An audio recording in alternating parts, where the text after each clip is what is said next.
Nesta aula, nós vamos examinar aspectos referentes a outros constituintes mesodiagenéticos da mesodiagênese clástica e também alguns aspectos referentes ao anquimetamorfismo, passagem ao metamorfismo, e à telodiagênese em rochas clásticas.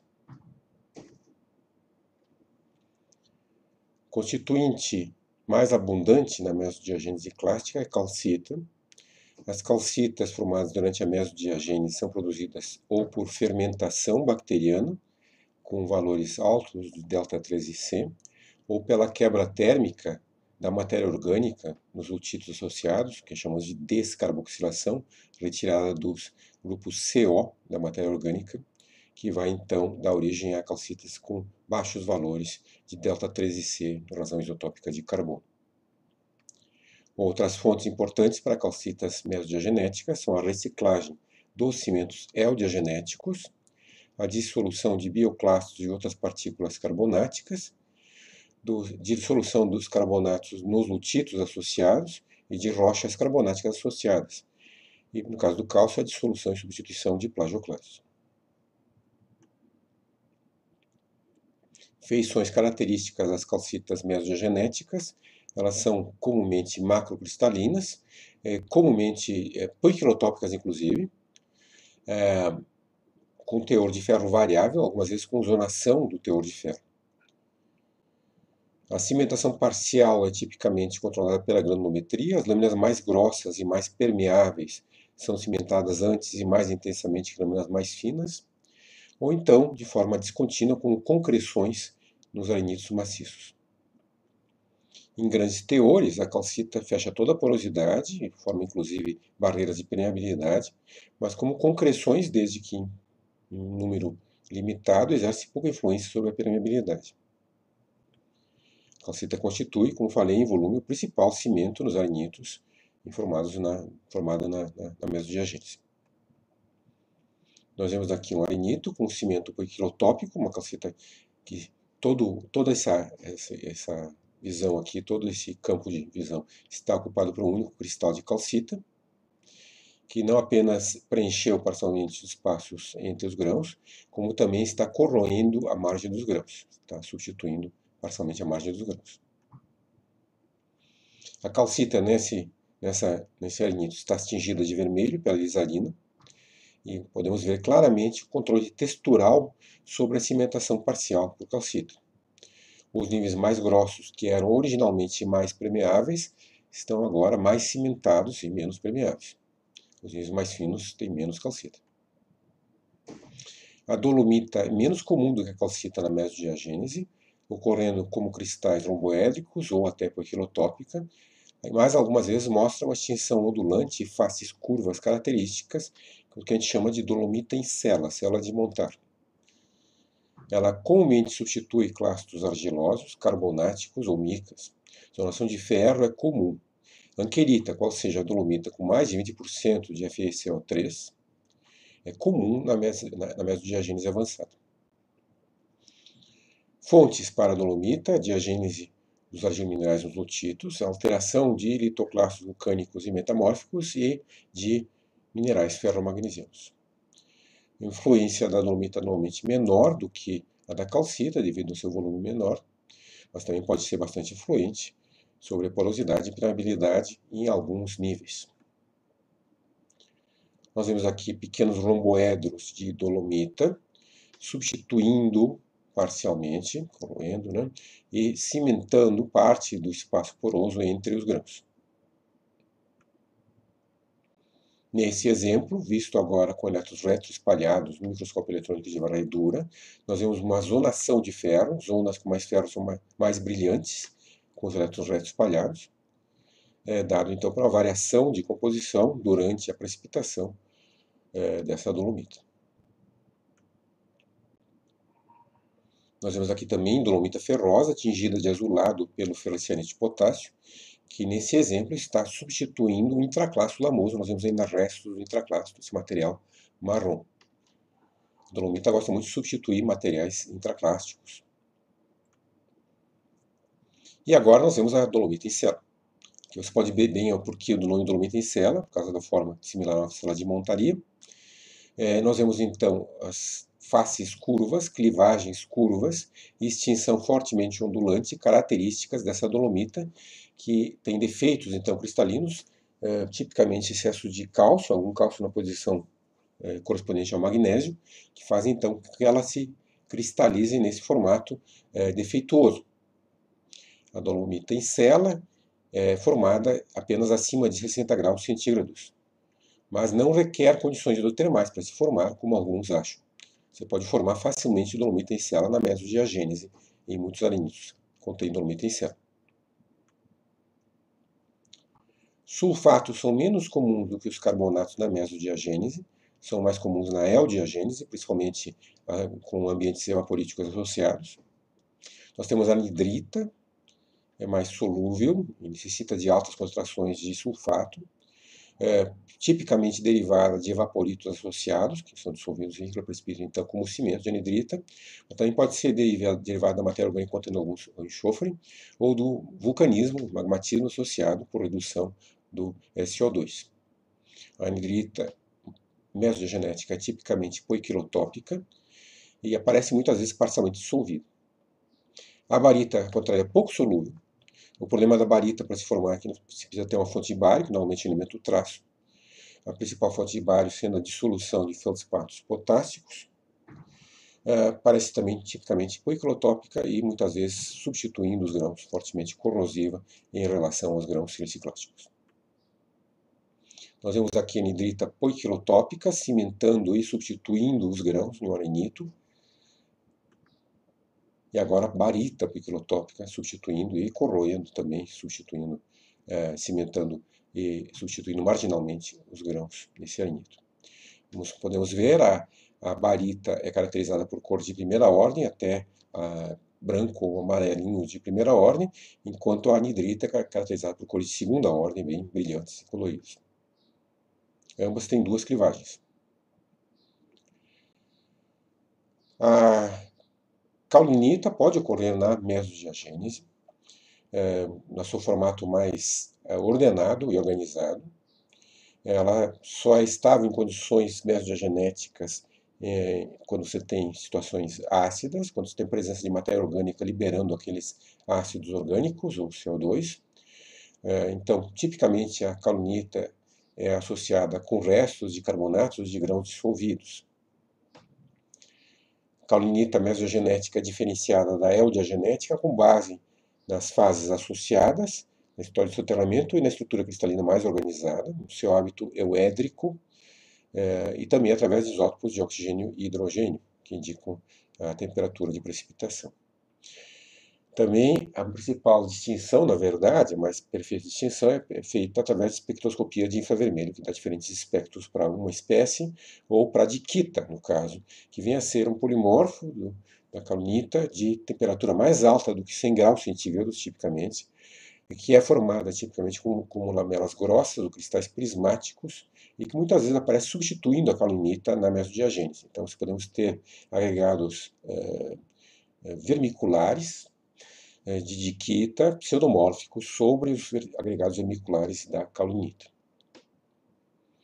Influência da caulinita da diquita é pequena sobre a permeabilidade, numa parte dos casos, porque os agregados geralmente estão espalhados e descontínuos, mas influencia bastante na geração de microporosidade e também pode influenciar na migração de finos, quando você tem reservatório de petróleo ou aquífero de água subterrânea sobre alto fluxo, você pode ter essa migração e entupir os poros durante a produção desses reservatórios. Nós vemos aqui um arenito com dissolução dos grãos de feldspato. Alguns grãos também estão substituídos por caulinita, caulinizados, e a caulinita está precipitada então nos espaços intergranulares, na forma de agregados microporosos. Nós vemos isso pelo azulado da resina de impregnação. Vemos detalhe agora das caulinitas mesogenéticas em microscópio eletrônico de varredura, com elétrons secundários. Vemos então as lamelas bem mais regulares e mais bem performadas do que na caulinita eodiagenética. E aqui nós vemos diquita substituindo pseudomorficamente os agregados de caulinita, Apenas pequenos restos de calinita ainda estão visíveis aqui na forma dessas lamelas mais finas, e os cristais euédricos, bem formados e mais grossos, que nós vemos agora, são todos diquita. A diquita também pode formar cristais prismáticos, monoclínicos, como isso que vocês estão vendo aqui, nesse caso associado com crescimentos de quartzo, com exposição agora na mesodiagênese mais avançada. O principal argilo-mineral formado em condições mesodiagenéticas é a ilita. Ela é caracteristicamente formada em ambientes alcalinos com alta concentração de potássio, que pode ser derivado de evaporitos, como por exemplo no Mar do Norte, ou da abundante dissolução de feldspatos. Ela apresenta tipicamente hábito fibroso, devido a defeitos cristalinos, formando franjas, substituindo franjas de esmectita da eudiagênese, através de camadas mistas ou interestratificados ilita e esmectita. Também pode substituir pseudomorficamente a calinita. A influência da ilita é extremamente danosa à permeabilidade pela disposição como franjas fibrosas, e também introduzindo muita microporosidade que vai influenciar na condutividade elétrica das rochas. Então, rochas contendo muita ilita podem mostrar uma condutividade correspondente à água, mesmo quando tem óleo também. Nós vemos aqui um arenito com franjas fibrosas muito desenvolvidas de ilita, aspecto fibroso muito desenvolvido, e também substituição de grãos por ilita fibrosa. O aspecto da ilita no microscópio eletrônico de varredura é de fato estranho, parece algo orgânico, né? Então, nós vemos essa microporosidade muito intensa, né? Grande superfície específica da ilita no microscópio eletrônico de varredura. E nós vemos muitas vezes a substituição gradual de esmectitas, no caso as cutículas aqui de esmectita, se transformando em camadas mistas ilita e esmectita, e finalmente fibra já correspondente à ilita. A ilita também pode substituir pseudomorficamente a calinita, é o que nós vemos aqui, os agregados tipo livrinho característicos da calinita, com birefringência já típica da ilita, equivalente então à birefringência da muscovita. A ilita também pode substituir feldspatos, e faz isso comumente na mesodiagênese mais avançada. Nós vemos aqui um plagioclasma intensamente albitizado e ilitizado. As lamelas brilhantes são ilita. Clorita também é muito comum na mesodiagênese. Ela se forma, é claro, em ambientes ricos em magnésio e ferro, principalmente da diagênese dos lutitos associados aos arenitos e também da alteração de fragmentos de rocha, principalmente fragmentos vulcânicos e grãos ferro-magnesianos. A clorita tipicamente forma franjas, que recobrem os grãos, ou rosetas, agregados radiados, através da transformação das esmectitas, através tipicamente também de interestratificados clorita e esmectita. Também pode substituir pseudomorficamente a calinita, a biotita e outros minerais ferromagnesianos pesados e fragmentos vulcânicos. Apesar de reduzir a permeabilidade como a ilita, ela é positiva para muitos reservatórios de petróleo, porque ajuda a preservar a porosidade, inibindo a cimentação por crescimento de quartzo e a compactação química. Mas também causa, como eu falei, o decréscimo da permeabilidade e da resistividade elétrica através da microporosidade contida. Nós vemos aqui um arenito com espessas franjas de clorita circundando os grãos e porosidade preservada em um reservatório profundo. Nós vemos agora rosetas e feixes de clorita em outro reservatório profundo, porosidade preservada, e uma substituição pseudomórfica de calinita vermicular por clorita. Nós vemos claramente o relevo alto da clorita, a cor esverdeada, né, que permite diferenciar esses agregados agora da calinita original. No microscópio eletrônico de varredura, nós vemos esses grãos cobertos agora por franjas de clorito. Nós vemos bastante microporosidade, que, claro, produz uma queda de resistividade elétrica. Minerais de titânio também ocorrem na mesodiagênese, como na eudiagênese. Eles podem, inclusive, se formar por imobilização dos minerais eudiagenéticos de titânio, ou pela cloritização de biotita e alteração de fragmentos vulcânicos, e alteração de minerais pesados também.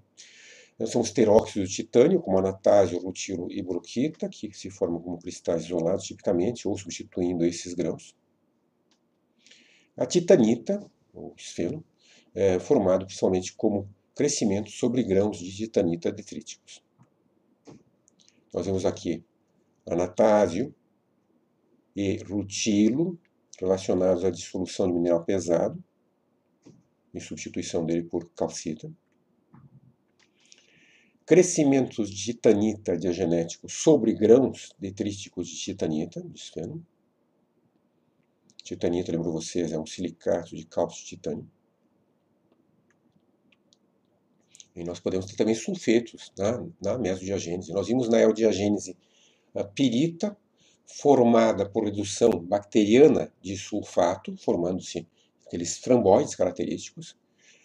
Na mesodiagênese, os sulfetos são formados através de redução termogênica de sulfato, que libera H2S, e vai reagir com ferro para formar pirita, ou com outros metais, inclusive, podendo gerar jazidas diagenéticas de cobre, ou de chumbo, ou de zinco, né, tipo Vale do Mississippi. Nós temos uma jazida de cobre aqui no Rio Grande do Sul, chamada jazida de Camaquã, interessante. E o H2S, se não tiver nenhum material para reagir, ele vai poder gerar porosidade, porque é um solvente poderoso. Então você pode gerar porosidade na mesodiagênese profunda em alguns arinídeos. Nós vemos aqui um arenito com uma cimentação muito corrosiva e agressiva em relação aos grãos de pirita grossa, substituindo então os grãos parcialmente. E um outro arenito também, com uma cimentação bastante corrosiva também, mas nesse caso de esfalerita, blenda, sulfeto de zinco, que está aqui então cimentando descontinuamente e substituindo e corroendo os grãos. Outros minerais diagenéticos podem ocorrer, a lista é muito grande, né? Nós podemos ter turmalinas diagenéticas, fosfatos, halita, fluorita diagenética, anfibólicos, aparecendo inclusive sobre crescimentos, como crescimento sobre fibrosos detríticos, carbonatos, sulfatos e silicatos mais raros, alcalinos, que podem aparecer nos arinídeos. Hidrocarbonetos líquidos podem se transformar em materiais sólidos por degradação bacteriana ou degradação térmica e perdas de voláteis, podendo formar então um material sólido chamado genericamente de betume, que vai poder ocupar então os poros em alguns casos. Acima de aproximadamente 200 graus centígrados, nós temos a passagem da diagênese para o metamorfismo. Essa passagem vai dar origem então a minerais diferentes que aqueles formados na diagênese, e a textura já características também dessa passagem, né? Então, isso é uma transição então entre a diagênese e o metamorfismo, que nós chamamos de anquimetamorfismo, ou quase metamorfismo. Quais são os minerais característicos dessa passagem? Nós temos diferentes espécies de epidotos, como a pistacita, clinozoicita, prenita, pumpeleita e waraquita, que na verdade é um tipo de zeolita, micas, como a sericita e fengita, junto com cloritas de alta cristalinidade e albita. Alguns minerais, como clorita e albita, também se formam na diagênese. Nós temos texturas já características nessa passagem, com uma recristalização ao longo dos contatos entre os grãos de quartzo e a orientação das micas e da clorita. Vamos ver alguns exemplos. Nós temos aqui um meta-arenito com epidotos pistacita corroendo os grãos, já indicando essa passagem ao metamorfismo. Nós temos também a chance de passar da mesodiagênese de volta para condições superficiais, no caso, passagem então a condições que a gente chamamos de telodiagênese. Na telodiagênese, então, nós vamos ter basicamente a atuação de condições meteóricas sobre constituintes e feições característicos da mesodiagênese. Feições, então, tipicamente caracterizadas pela oxidação de carbonatos ferrosos, como dolomita ferrosa anquerita, calcita ferrosa siderita, e da clorita, mesodiagenéticos. Extensa dissolução de constituintes mesodiagenéticos, principalmente de carbonatos em grande volume, independentemente da presença de condutos como falhas. Presença de caulinita abundante, recobrindo cimentos mesogenéticos e substituindo feldspatos detríticos e diagenéticos e argilominerais mesogenéticos, como a ilita clorita, ou pseudomatriz em fragmentos de rocha.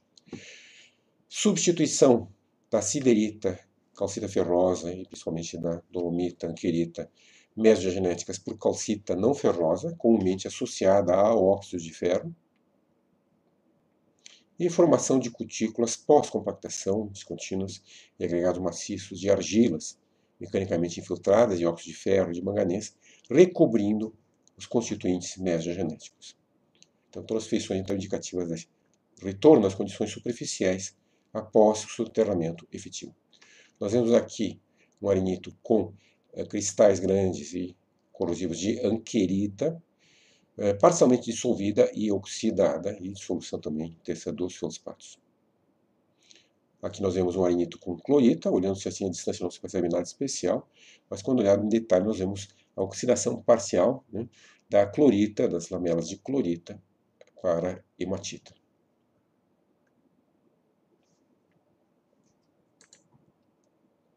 Leitura indicada para esses conteúdos, também o artigo de Worden e Burley, Centro de Estudar a Gênesis, e nós vamos ver diversos exemplos, então, desses processos e produtos característicos da mesodiagênese clássica nas nossas aulas práticas.